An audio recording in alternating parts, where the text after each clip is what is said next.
Hey, what it do, y'all? It's your boy E Dizzle to the Skizzle. For shizzle dizzle. This is the thing about summertime, right?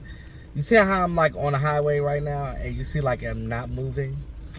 Look at this real quick. Hold on, let me see if I can. We ain't going nowhere. Look at all that. Look. We ain't going nowheres. We ain't going nowheres.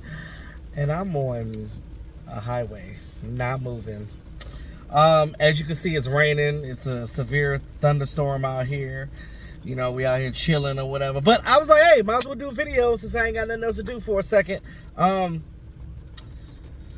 Training camp. I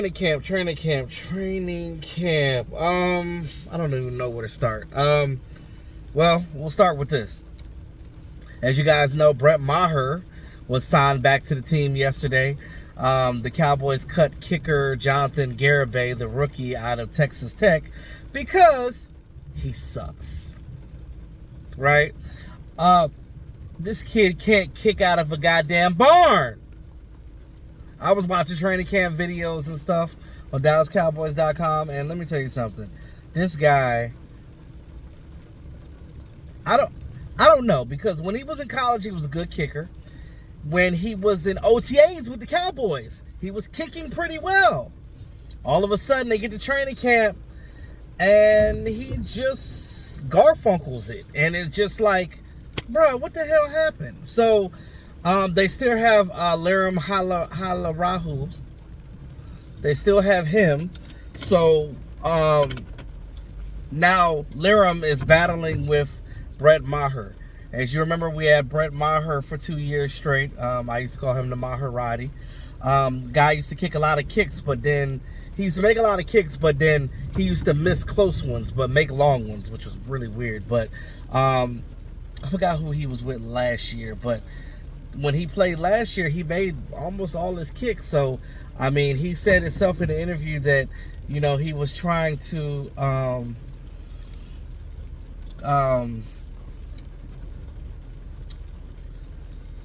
work on his craft, which is, of course, kicking, and getting himself back to a place where he can, you know, kick again and be better. As much as a lot of people don't like Maher back, he's definitely better than what we've seen in training camp with Jonathan Garibay, because that's embarrassing. You look at last season, there was a lot of kicks and that was via Greg DeLeg, which is an established veteran. He should know better. That we kind of just, it was games that came down to 1 point, 2 points, 3 points. Those are extra points and field goals. Had we had made those kicks earlier in the game, we would have won those games. But, you know, we were still 12-5, so, you know, nonetheless. But you don't want to go into a season with crappy kickers. You don't want to do that. So, welcome back, Maher. But the funny thing is, he's wearing Amari Cooper's old number, which is 19. And that's crazy to see him in number 19. It's like you lose Amari Cooper, which I hate the fact that we lost Amari Cooper. That, to me, that sucks. But you got Maher in number 19. That's just weird to see. Speaking of the wide receiver core, they kept CeeDee Lamb out a little bit because they don't want to work him too much. You know, precautionary reasons, because he's the guy, you know what I mean? Shout out to Noah Brown for stepping up in camp. Shout out to the rookie Dennis Houston. Him and Dak are really getting a rapport out there. You know, undrafted guy. Shout out to the draft pick Jalen Tolbert. Shout out to Simi Fehoko out there making plays as well. So, you know, this team likes their young guys, and I understand from a football standpoint that they want to see what the young guys have. They don't want to impede on their progress, right? They want to see what they can do in preseason games.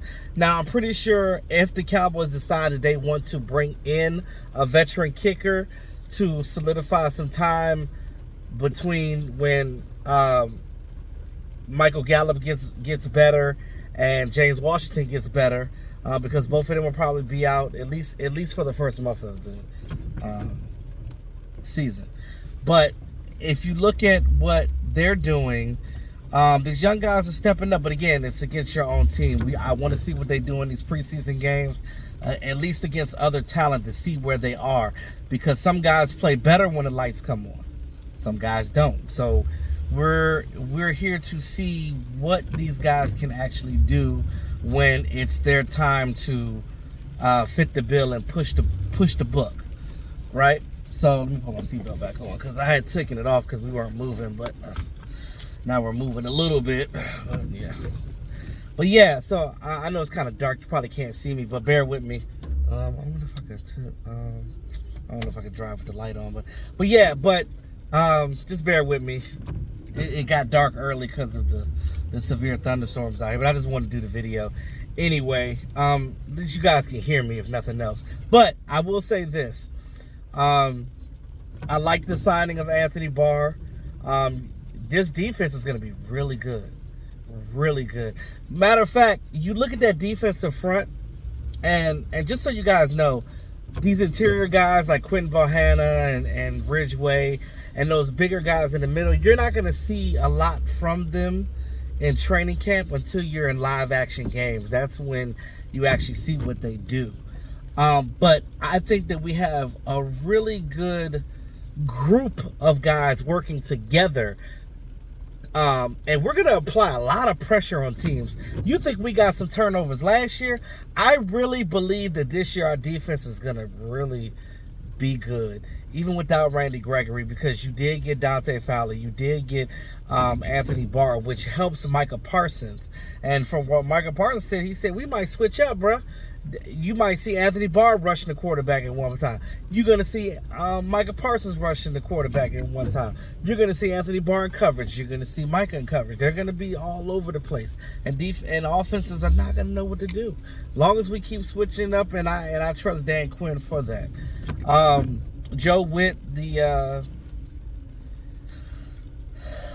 defensive secondary passing game coordinator, he is not going to be at the Broncos game this week. They said that it's for personal reasons. I don't know if it's personal health related or what. You know, that's his business. You know, but prayers up for Joe Witt that he's okay. Now, there's always all this talk that you hear about Dak Prescott and the running backs and stuff like that. If any of you guys are smart, you better get Dalton Schultz in fantasy this year if you're playing fantasy, because Dalton Schultz is going to get you all the points. Because you look at CeeDee Lamb as the number one wide receiver. I really think that Dalton Schultz is the number two right now, because he's going to get a lot of balls his way, because that's going to be Dak's security blanket, just like Jason Witten was Tony Romo's security blanket.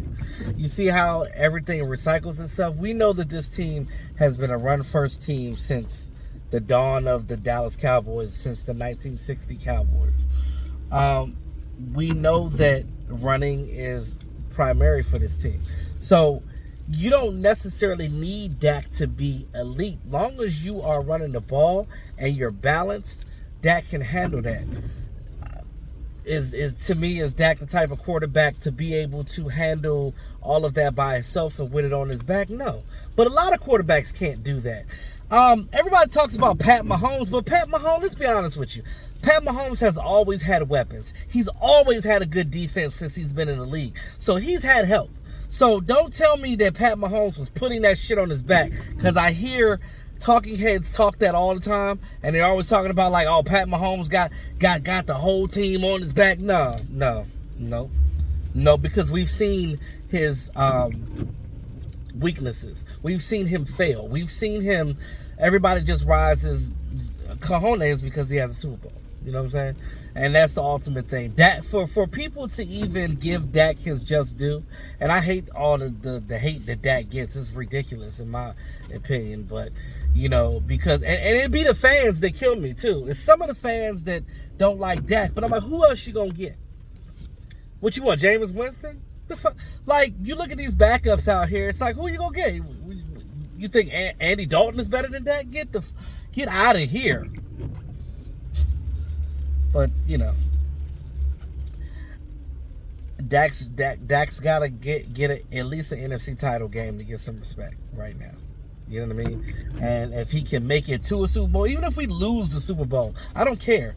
Just get there. Just win more playoff games. Then these talking heads will finally shut up and stop talking unnecessary stuff about our team. But I'm loving this defense. I'm loving what the defense brings to. We're gonna have so many good linemen that I think that it's gonna be hard to cut these guys, and they're gonna end up cutting some good talent at the end. You look at our safety position right now.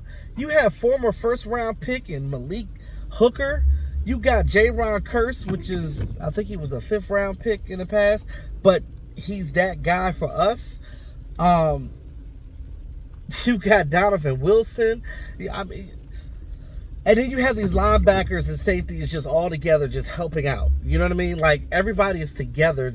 It's just everything is just meshing together.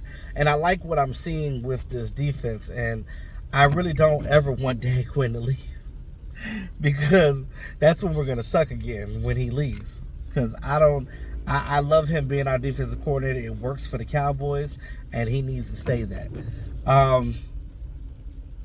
The Cowboys are going to be doing a joint practice with the Broncos tomorrow on Thursday, and then the game is on Saturday evening. I may or may not watch it because I know it's just a preseason game, but I don't know. We'll see.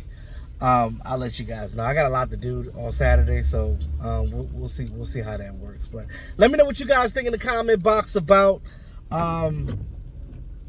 your thoughts about this team, what you've seen in training camp, anything that I said in the video, Dak, the wide receiver core, the defense, anything of that nature. Who do you think? Do you think that Cooper Rush still needs to be the backup quarterback for this team? Is he good enough to stay with the team? You know, things of that nature. So let me know what you guys think in the box.